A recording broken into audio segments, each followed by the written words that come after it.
సుపరిపాలనలో అన్ని రంగాల్లో వైఫల్యం కొట్టొచ్చినట్టు కనిపిస్తోంది.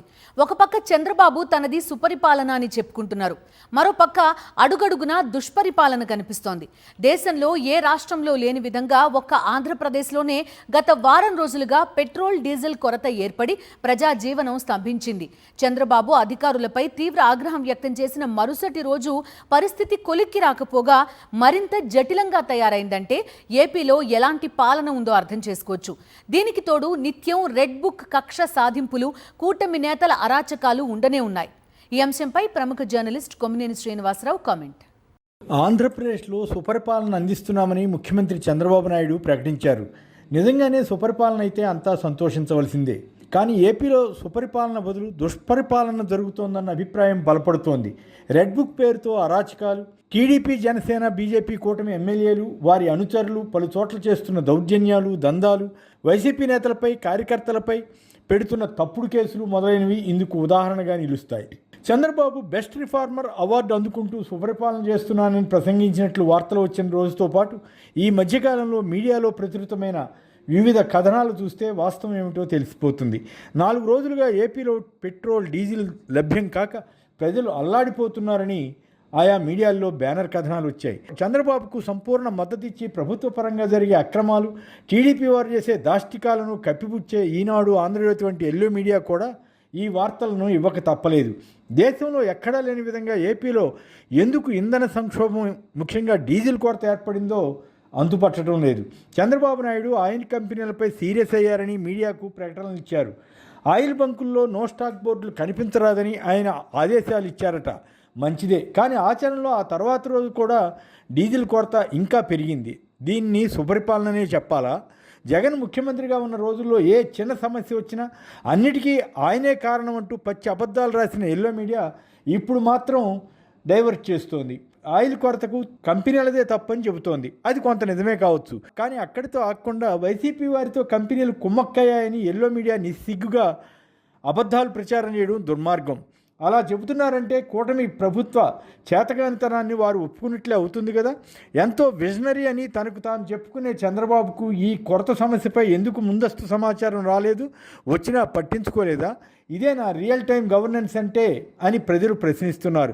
వాహనదారులు ఇంధన కొరతతో తీవ్రమైన సమస్యల్లో పడ్డారు. ఆటోల వారు, క్యాబుల వారికి ఉపాధికి ఆటంకం ఏర్పడింది.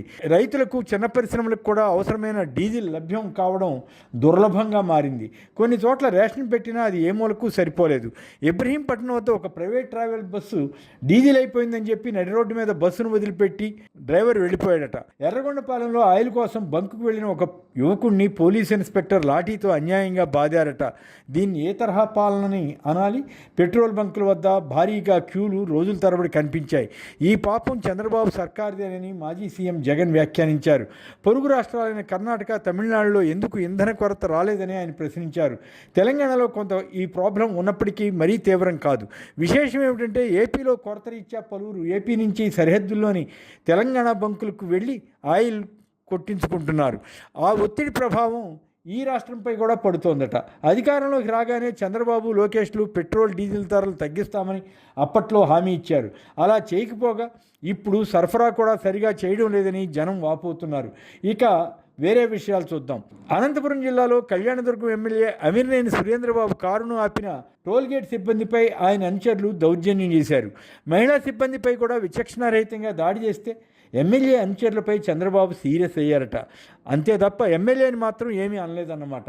మాజీ మంత్రి అంబటి రాంబాబు ఇంటిపై టీడీపీ గుండాలు 6-7 గంటల పాటు దాడి చేసి విధ్వంసం సృష్టిస్తే పోలీసులు ప్రేక్షక పాత్ర పోషించారు, కేసు పెట్టలేదు, లేదా తూతూ మంత్రంగా కేసు పెట్టి సరిపెట్టారు. మరో మాజీ మంత్రి జోగి రమేష్ ఇంటిపై పెట్రోల్ బాంబులు విసిరిన టీడీపీ రౌడీలకు అలాగే రక్షణ కల్పించారు. మరోవైపు వైసీపీ కార్యకర్తలు సోషల్ మీడియాలో ఏవైనా పోస్టు పెడితే కక్షగట్టి అరెస్ట్ చేస్తున్నారు. కానీ టీడీపీ వారు ఎలాంటి దారుణమైన పోస్టులు పెట్టినా పట్టించుకోవడం లేదు. ఇటీవల ఆంధ్రజ్యోతి యజమాని వైసీపీ నేతల భార్యలపై అనుచిత వ్యాఖ్యలు చేస్తే దానిపై అనేక మంది ఫిర్యాదు చేసినా అరణ్య రోదనగానే మిగిలింది. 100 రోజుల్లో గంజాయి నిర్మూలిస్తామని, డ్రగ్స్ లేకుండా చేస్తామని చంద్రబాబు, లోకేష్లు పలుమార్లు చెప్పేవారు.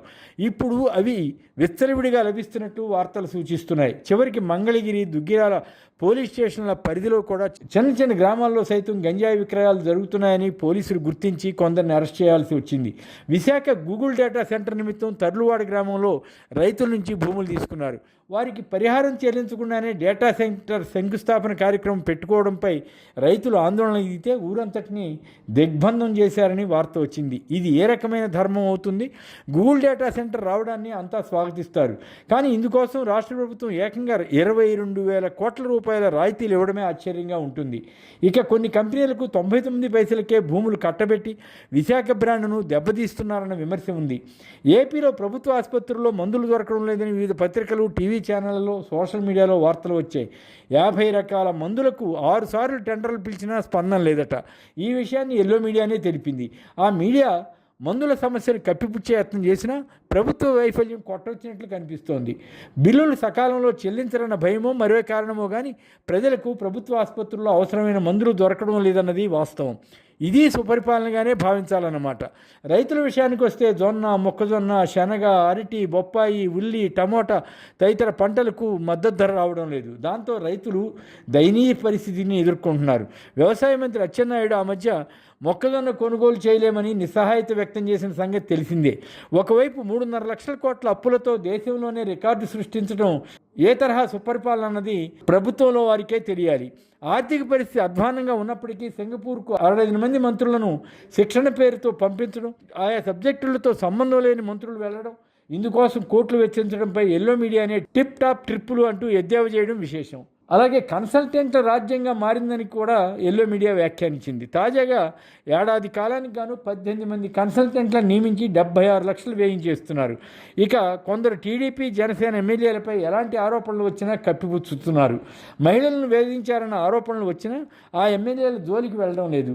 ఎస్సీ ఎమ్మెల్యేలను టీడీపీలో టార్గెట్ చేశారని, తమకు అధికారాలు లేకుండా తొక్కివేస్తున్నారని Gangadhar Nellore TDP MLA Thomas బహిరంగంగానే అంటున్నారంటే పరిస్థితి ఎలా ఉందో అర్థం చేసుకోవచ్చు. వీటిలో చాలా వరకు చంద్రబాబు తాను సుపరిపాలన అందిస్తున్నానని చెప్పిన రోజు వచ్చినవే. అవే కాకుండా ఇటీవల కాలంలో వచ్చిన కథనాలే. గత 2 ఏళ్లుగా సాగిన అరాచకాలన్నిటి గురించి చెప్పాలంటే చాంతాడంత జాబితా అవుతుంది. ఇన్ని జరుగుతున్నా తాను సుపరిపాలన ఇస్తున్నానని చంద్రబాబు చెప్పుకోగలుగుతున్నారు. అదే ఆయన ప్రత్యేకత.